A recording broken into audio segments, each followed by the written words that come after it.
Hola, estamos conversando con el doctor Osvaldo Chinchilla, que es curador del Museo Popol Vuh de la Universidad Francisco Marroquín. Y doctor, el tema que nos ocupa es el del tiempo. ¿Cómo era la concepción del tiempo para los mayas? Los mayas tenían una concepción vasta del tiempo.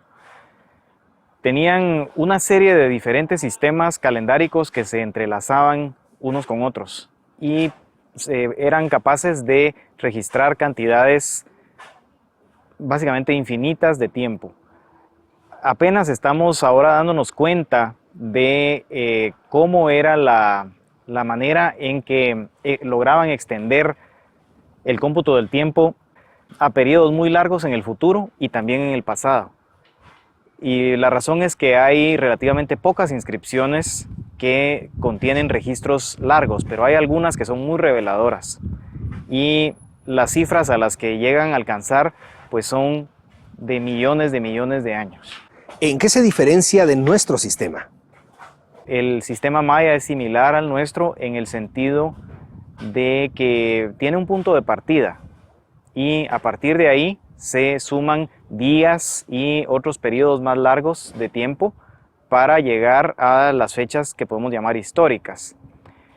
Pero a la vez es diferente porque involucra un concepto cíclico en el cual las fechas se repiten a cada determinados periodos de tiempo y entonces resulta siendo pues un concepto que a la vez es lineal y a la vez es repetitivo. El nuestro no es repetitivo.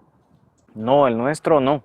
Tenemos un punto de partida y a partir de ahí se cuentan los años hacia adelante y hacia atrás y no hay una recurrencia de fechas que se asocia además con eventos parecidos, porque esa es la característica en el calendario maya, que fechas similares resultan teniendo implicaciones similares también. O sea que no solo hay una repetición cíclica del tiempo, sino de los acontecimientos también.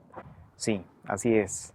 Bueno, el Museo Popol Vuh cuenta con una serie de piezas que nos ayudan a entender la importancia del tiempo para los mayas. Podemos hablar, por ejemplo, del altar 1 de Naranjo. El altar 1 de Naranjo es un monumento muy importante, es una escultura, es un altar de piedra que tiene una inscripción bastante larga y esta tiene la característica de que se inicia con fechas que están situadas aproximadamente 21.000 años antes de Cristo. Es una fecha muy larga. Si nos ponemos a pensar que el poblamiento primitivo del Nuevo Mundo se calcula que ocurrió unos 15.000 años antes de Cristo. O sea que esto se remonta aún antes. Y desde luego no es que hayan registros, digamos, históricos que vengan desde esa época, sino que se están remontando a un tiempo mitológico, que es el de los orígenes de los ancestros mitológicos de la dinastía real de Naranjo. Luego el altar nos trae en el tiempo hasta fechas más cercanas que ya ocurren en el periodo clásico maya y que se relacionan con uno de los reyes más importantes del sitio. Él conmemora pues ahí sus hazañas, digamos, sus logros, pero los pone en relación con los tiempos del fundador mítico de la dinastía. Y luego la cronología del altar también se extiende hacia el futuro y se extiende hasta una fecha que va unos cuantos siglos más adelante y que cae en el final del Baktún 10. El Baktún es un periodo en el calendario maya que tiene una duración aproximada de 400 años. Entonces en esta fecha pues él está conmemorando que siglos más adelante de su propia época va a ocurrir el final del Baktún 10. Eso quiere decir que se han transcurrido 10 Baktunes, 10 periodos de aproximadamente 400 años contados a partir de una fecha base que es muy importante en el calendario maya y que se sitúa aproximadamente en el año 3114 a.C. Esto nos lleva a otra de las piezas que son importantes para el tema que estamos discutiendo, y es el del célebre Códice de Dresden. ¿Puede contarnos algo acerca de este documento? En el Códice de Dresden, del cual tenemos una réplica muy bien hecha en exhibición en el museo, hay un registro precisamente de esa fecha base de la que acabamos de hablar, que ocurre aproximadamente en el año 3114 a.C.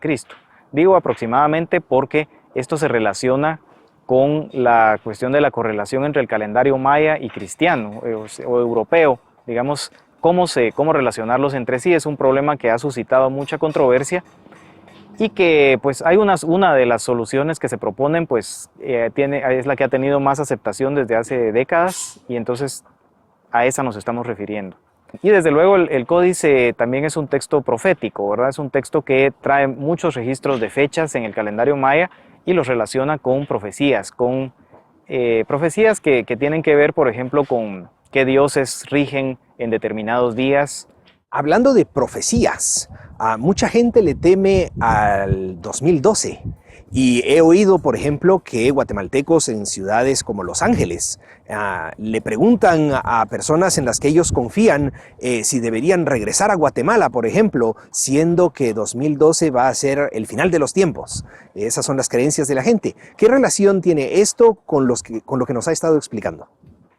Sí, las supuestas profecías del año 2012 son más bien el resultado de elucubraciones que han hecho personas en la actualidad, basándose en una medida tal vez relativamente mínima en lo que el calendario maya, lo que sabemos sobre el calendario maya, porque de hecho no existe ningún registro del periodo clásico que contenga en realidad una profecía para el año 2012. Ahora bien, ¿por qué el 2012? Hemos hablado de los bactunes, estos periodos de aproximadamente 400 años que se cuentan a partir de una fecha base. Si prolongamos la cronología maya, resulta que en el año 2012 se cumplen 13 bactunes contados a partir de esa fecha base. Y este periodo de 13 bactunes era importante para los mayas, lo registraron en algunas inscripciones y sin embargo no dejaron escrita ninguna profecía de qué podría suceder. Habría que pensar que podría ser algo relacionado o tal vez una reiteración quizás de lo que ocurrió en la fecha de la creación.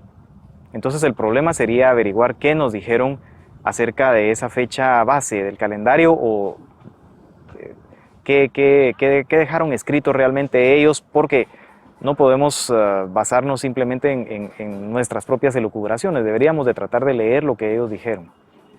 ¿Y es posible leer lo que nos dijeron? Bueno, hasta cierto punto. Hay algunas inscripciones que se refieren a la fecha base del calendario y no necesariamente nos hablan de creación, pero sí nos hablan de eventos relacionados con los dioses, que los dioses se pusieron en orden, por ejemplo, dice una inscripción. Y entonces ya más que eso, nosotros tendríamos que ser sacerdotes mayas para poder, digamos, derivar conclusiones de eso. ¿Qué significado tenía esto de que los dioses se pusieran en orden? En la antigua Mesoamérica había también una serie de ideas sobre creaciones y destrucciones sucesivas, o sea que podía haber ciertas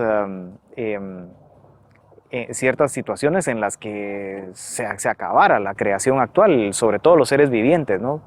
Y luego, pues, podía haber una sucesiva creación. Es posible que los mayas tuvieran profecías de este tipo, pero no necesariamente los textos que tenemos nos hablan de que precisamente en esta fecha del 2012 ha de ocurrir uno de estos eventos trágicos. Podemos regresar al Códice de Dresden. En el códice hay una página que muestra un caimán derramando agua y la gente en la calle piensa que esto significa un diluvio universal, por ejemplo. Sí. ¿Hay algo de eso que nos estaba contando antes relacionado? Sí, hay una página del Códice de Dresden que tiene una figura de un monstruo cósmico, le llamamos. En realidad es una figura que combina atributos de reptil, de serpiente y de venado. Tiene una pata de venado y está vomitando agua. Y esto entonces se ha interpretado como una representación precisamente de una de las destrucciones de la creación. Y de hecho en Mesoamérica sabemos que en diferentes lugares había ideas sobre mitos del diluvio. En todas partes del mundo han habido estos mitos que hablan de que en algún momento hubo una inundación tremenda y se ahogaron todos los seres que existían en esa época. Entonces la página es muy interesante y probablemente alude a una de estas situaciones.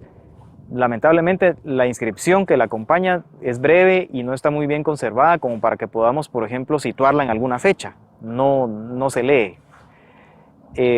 Entonces, nuevamente nos encontramos con que sabemos que los mayas tenían profecías, tenían diferentes creencias sobre el origen y sobre el final de la creación, seguramente, pero lamentablemente los textos que tenemos no podemos leer alguna profecía muy específica para una fecha específica como la que se está planteando actualmente del 2012.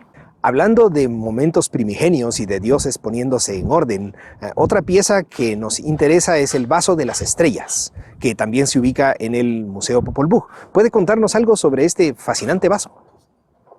El vaso de las estrellas yo creo que contiene un paradigma para lo que los reyes mayas prehispánicos, los reyes del periodo clásico, tenían que realizar. Ellos se presentaban a sí mismos como de la misma clase que los dioses, émulos de los dioses. Entonces hacían las mismas cosas que hicieron los dioses en el principio. Por esta razón es que, por ejemplo, en el altar de Naranjo, el rey primero nos habla de su ancestro 20.000 años atrás, porque él está haciendo básicamente las mismas cosas que hizo este. Que son guerra y sacrificio. En el caso de la guerra, sí, precisamente el altar de Naranjo nos habla de una guerra en la que se formaron pilas, montañas de calaveras, dice el texto. Entonces, creo que eso se refiere, en este altar no es explícito, pero en otros monumentos resulta, y en otras inscripciones resulta que la guerra está muy relacionada con las estrellas. Y eso es algo que se ha observado de mucho tiempo atrás, pero yo creo que se relaciona precisamente con los modelos mitológicos que implicaban pues una guerra entre las estrellas en el principio. Pues doctor Chinchilla, muchas gracias por compartir con nosotros estas ideas sobre el tiempo infinito de los mayas. Y gracias a ustedes.